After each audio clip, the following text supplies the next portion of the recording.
दोस्तों, अगर आप लोगों ने रामायण देखी होगी या पढ़ी होगी तो आप लोगों को रावण की बहन शूर्पणखा के बारे में जरूर पता होगा। शूर्पणखा रामायण की किरदार थी जिसकी वजह से राम को रावण समेत सभी राक्षसों का वध करना पड़ा था। लेकिन दोस्तों, सभी राक्षसों का अंत होने के बाद शूर्पणखा का क्या हुआ? हालांकि रावण की मौत के बाद शूर्पणखा का क्या हुआ, इस बात का कोई रहस्यकृत रामायण में देखने को नहीं मिलता है। फिर भी कई इतिहासकारों का यह दावा है कि शूर्पणखा ने अपने भाई रावण की मौत के बाद इस्लाम धर्म की उत्पत्ति की और मक्का मदीना को बसाने वाली भी शूर्पणखा ही थी। कई इतिहासकारों के मुताबिक तो यह भी बताया जाता है कि आज दुनिया में मौजूद सभी मुसलमान शूर्पणखा के ही वंशज हैं।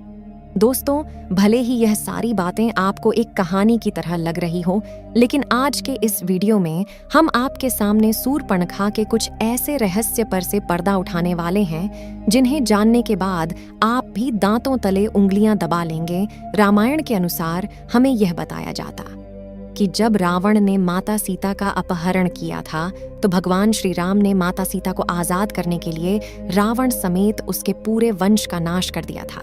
लेकिन उन सभी राक्षसों में रावण का छोटा भाई विभीषण हमेशा धर्म के रास्ते पर ही चलता था और विभीषण ने इसी तरह धर्म का साथ देते हुए अपने भाई रावण के बजाय प्रभु श्री राम की सेना को चुना।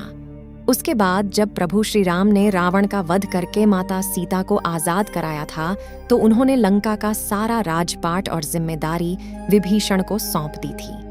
लेकिन उसके बाद सुख रखा कहाँ गए और आखिर उसका क्या हुआ था, इस बात का शक हमें रामायण के किसी भी पन्ने पर नहीं मिलता है। दरअसल दोस्तों, जब शूर्पणखा भगवान श्री राम से आकर्षित होकर उनसे विवाह करने का प्रस्ताव लेकर आती है तो भगवान श्री राम शूर्पणखा से विवाह करने के लिए उसे साफ साफ मना कर देते हैं, क्योंकि भगवान राम माता सीता से विवाह कर चुके थे। उसके बाद भगवान राम अपने छोटे भाई लक्ष्मण जी की तरफ इशारा करते हुए शूर्पणखा से कहते हैं कि अगर आप चाहें तो मेरे छोटे भाई लक्ष्मण से विवाह करने के लिए पूछ सकती हैं। और जब शूर्पणखा लक्ष्मण जी के पास विवाह का प्रस्ताव लेकर जाती हैं, लक्ष्मण जी भी शूर्पणखा के इस प्रस्ताव को ठुकरा देते हैं। जिसके बाद शूर्पणखा भगवान श्री राम के पास जाकर माता सीता को बुरा भला कहने लगती है और भगवान राम को यह धमकी भी देती है कि अगर उन्होंने शूर्पणखा से विवाह नहीं किया तो वह माता सीता को मार देंगे। उसके बाद जैसे ही शूर्पणखा माता सीता को मारने के लिए आगे बढ़ती है, तभी लक्ष्मण जी माता सीता का बचाव करते हुए शूर्पणखा की नाक काट देते हैं। इसके बाद शूर्पणखा जब अपनी कटी हुई नाक लेकर भाई रावण के पास जाती है और उसे सारी बात बताती है तो रावण अपनी बहन के अपमान को सुनकर बेहद क्रोधित हो जाता है और माता सीता का अपहरण कर लेता है और फिर भगवान राम रावण को मृत्युदंड की सजा देते हैं। लेकिन दोस्तों, हमेशा से ही लोगों के जहन में यह सवाल बना हुआ है कि इसके बाद शूर्पणखा ने क्या किया। कई इतिहासकारों के मुताबिक यह बताया जाता है कि शूर्पणखा खुद को दुनिया की सबसे सुंदर स्त्री मानती थी और जब लक्ष्मण जी ने माता सीता को बचाने के लिए उसकी नाक काट दी थी तो वह अपने चेहरे को देखकर बहुत ही शर्म महसूस करती थी और नाक कटने के बाद वह हमेशा अपने चेहरे को एक काले कपड़े से छुपा कर रखती थी। शूर्पणखा को जब यह बात पता चला था कि उसके सारे भाई प्रभु श्री राम के हाथों मारे जा चुके हैं तो शुक्राचार्य के पास जाने का फैसला किया था और वह वहां जाकर उन्हीं के आश्रम में रहने लगी थी। शूर्पणखा और शुक्राचार्य दोनों ही राक्षसों के वंश को आगे बढ़ाना चाहते थे, जिसके लिए शुक्राचार्य ने भगवान शिव की कठोर तपस्या की।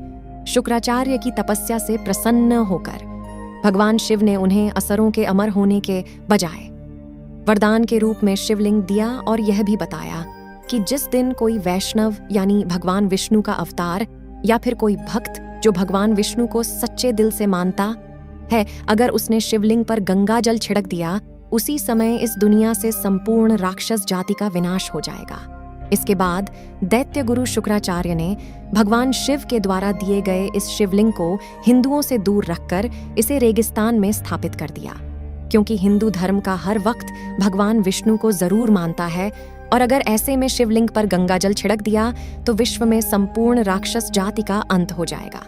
इसलिए शुक्राचार्य ने इस शिवलिंग को दूर ले जाकर एक रेगिस्तान में इसकी स्थापना कर दी। और दोस्तों, रेगिस्तान में जिस जगह शिवलिंग स्थापित किया गया था, उस जगह को आज हम सब मक्का मदीना के नाम से जानते हैं। दोस्तों, भले ही बहुत सारी बातें सुनने के बाद आपको हजम न हो रही हो, लेकिन आपने कई विवादित बयानों में यह जरूर सुना होगा कि प्राचीन काल में यहाँ पर मुक्तेश्वर महादेव का एक मंदिर हुआ करता था। यहाँ भगवान शिव का एक शिवलिंग स्थापित था। दोस्तों, ये वही शिवलिंग है जिसे भगवान शिव ने गुरु शुक्राचार्य को दिया था, और इस शिवलिंग को दैत्य गुरु शुक्राचार्य ने हिंदुओं से छुपाने के स्टंट लिए भारत से दूर सऊदी अरब में मक्का में स्थापित कर दिया था। शुक्राचार्य ने शिवलिंग को सऊदी अरब में इसलिए स्थापित किया था क्योंकि उन्हें ऐसा लगता था कि यह बात कभी किसी हिंदू को नहीं पता चलेगी और राक्षसों का भविष्य सुरक्षित रहकर आगे बढ़ता जाएगा। आपको बता दें कि दैत्य गुरु शुक्राचार्य ने शिवलिंग की सुरक्षा का काम सूर्पणखा को सौंप दिया था। उस समय सूर्पणखा अपने चेहरे को कपड़े से ढककर रखती थी, और फिर सूर्पणखा ने अपने वंश को आगे बढ़ने के लिए कई बच्चों को जन्म दिया, जिसके बाद वही बच्चे आज सूर्पणखा की उस परंपरा को निभाते आ रहे हैं। दोस्तों, हम जी बात कर रहे हैं मुसलमानों का, क्योंकि आपने जब भी मुसलमान महिलाओं को देखा होगा तो यह गौर किया होगा कि वह हमेशा ही अपने चेहरे को ढककर रखती हैं, और इसके लिए वह बुर्का पहनती हैं। मुसलमान महिलाओं के कपड़ों में केवल उनकी आंख ही नजर आती है, और जब नाक कटने के बाद सूर्पणखा अपने चेहरे को कपड़े से छुपाकर रखती थी तो उसकी भी सिर्फ आंखें ही नजर आती थीं। मक्का मदीना के मकेश्वर महादेव का जो शिवलिंग स्थापित किया गया था, उसकी सुरक्षा के लिए सूर्पणखा ने वहीं पर रहना शुरू कर दिया था, और मक्का मदीना आज दुनिया की एक ऐसी जगह बन चुकी है जहां पर हिंदुओं का जाना साफ तौर पर मना है। इसके अलावा बताया तो यह भी जाता है कि सऊदी अरब में जिस जगह पर मक्का मदीना मौजूद है, उसके आसपास तक की सभी जगहों पर हिंदुओं को रहने की इजाजत बिल्कुल भी नहीं दी जाती है। मक्का मदीना में रहकर ही सूर्पणखा ने अपने वंश को आगे बढ़ाया और परंपराओं का भी निर्माण किया। इनमें से एक परंपरा थी बुर्का पहनने की, और यह रिवाज सूर्पणखा के समय से ही चला आ रहा है। दोस्तों, ऐसा बताया जाता है कि द्वापर युग बीत जाने के बाद सूर्पणखा के वंशज आज के समय में इब्राहिम धर्म के अनुयायी हैं, और इस वजह से इस्लाम धर्म में शुक्राचार्य को एक विशेष महत्व दिया जाता है। इस बात का जिक्र धार्मिक ग्रंथों में भी किया जा चुका है। अब दोस्तों, यह सारी बातें किनारे करके अगर इस कहानी पर गौर फरमाया जाए तो जरा एक बार सोच कर देखिए कि आखिर ऐसी कौन सी वजह है जिसके चलते किसी भी हिंदू का मक्का मदीना के अंदर जाना साफ तौर पर मना है, और अगर कोई हिंदू चाहे भी तो मक्का मदीना के अंदर नहीं जा सकता। आखिर कौन सी चीज है जो सभी हिंदुओं को मक्का मदीना के अंदर जाने से रोकती है? तो उस बात के पीछे ऐसा कोई ना कोई ठोस कारण तो जरूर होगा जिसने हिंदुओं के वहां जाने पर प्रतिबंध लगा है। अगर ध्यान दें तो यह सारी बातें केवल एक ही तरफ इशारा करती हैं कि शायद मुसलमानों का सूर्पणखा के वंशज होने वाली यह बात हकीकत हो सकती है, और सारे मुसलमान इस बात से डरते हैं कि अगर कोई हिंदू गलती से भी मक्का मदीना के अंदर चला गया और उसने शिवलिंग पर गंगा जल चढ़ा दिया तो दुनिया से पूरी राक्षस जाति का अंत हो जाएगा। दोस्तों, ये राक्षस कोई और नहीं बल्कि सूर्पणखा के वंशज हैं। भले ही सारी बातें आपको हैरान कर रही हों, लेकिन शायद सच भी हो सकती है, क्योंकि इस दुनिया का सबसे पहला धर्म सनातन धर्म ही है। यानी कि दुनिया में मौजूद हर एक व्यक्ति सनातन धर्म से जरूर ताल्लुक रखता है, और हमारे ईश्वर भी सनातन धर्म से ताल्लुक रखते थे। दोस्तों, ऐसा ही प्राचीन समय में भी हुआ करता था। कुछ लोग मिलकर अपने अलग अलग नियमों और परंपराओं को बनाया करते थे, और धीरे धीरे इसी तरह यही चीज जातियों में तब्दील होती चली गई, जिससे आगे चलकर अनेकों धर्म की उत्पत्ति हुई।